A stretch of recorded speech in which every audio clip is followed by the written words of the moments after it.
Is convening an extraordinary summit today in Harare in Zimbabwe on the situation in the DRC. But one of the points the leaders will focus on will be the recent killings of the South African soldiers. So to give us an update on the story, we're going to be joined now in studio by SABC News reporter Khayelihle Khumalo. Kaya, good morning.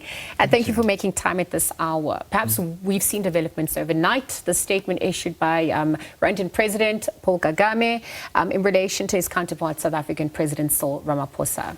What's emerging on that end?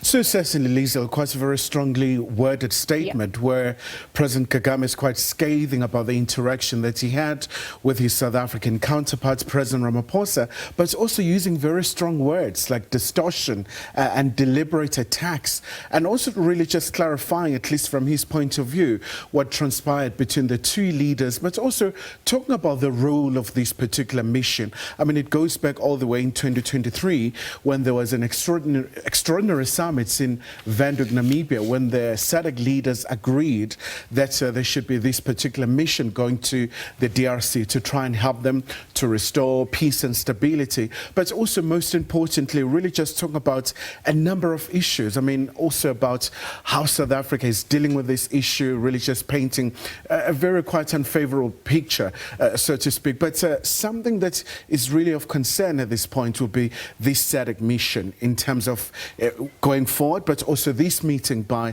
the SADC leaders in terms of their points. I mean, already they have condemned M23, where they said this is a very unfair aggression, but also talking about their pursuit in terms of the expansion in the DRC territory, saying it's totally against the international law. So Kai, as we monitor developments on that front, we're also just looking at the East African community meeting that obviously also happened. With the meeting and with the Congolese President Felix Tshisekedi, where he didn't attend. So what is that indicative of at this point? A very concerning situation, but I mean, Liesel, you go back to 2024 in December through the Luanda process, where also the two leaders, President Kagame and also President Tshisekedi of Congo, they were expected to attend that peace summit in the DRC, but obviously it collapsed because of the tension between Kinshasa and Kigali. So, but a very important message from the leaders of East African community, calling on all the warring factions, in particular M23 and other militia groupings, to cease the hostilities, but also to observe the ceasefire unconditionally, but also emphasizing also an escalation of these conflicts, where also some diplomatic missions have been attacked in Kinshasa, calling on the authorities in Congo to make sure that the diplomats are protected in line with the Vienna Convention, the protection of the diplomats, their properties, and their staff as well. Yeah, so Kaya, just quickly, as SADC leaders are expected to meet today, what's expected on that front as we wrap?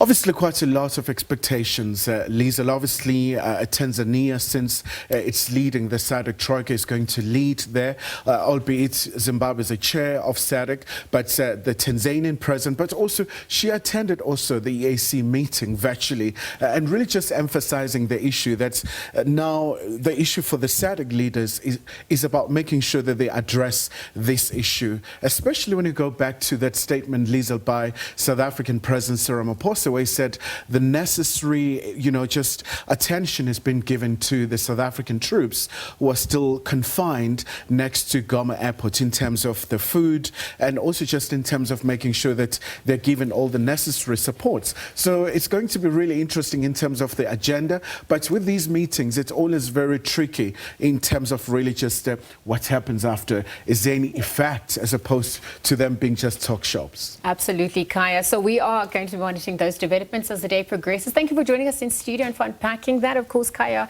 unpacking a number of issues, but we're just looking at that SADC, obviously convening the extraordinary meeting. It's happening in Harare in Zimbabwe today, amongst some of the other stories developing just beyond our border.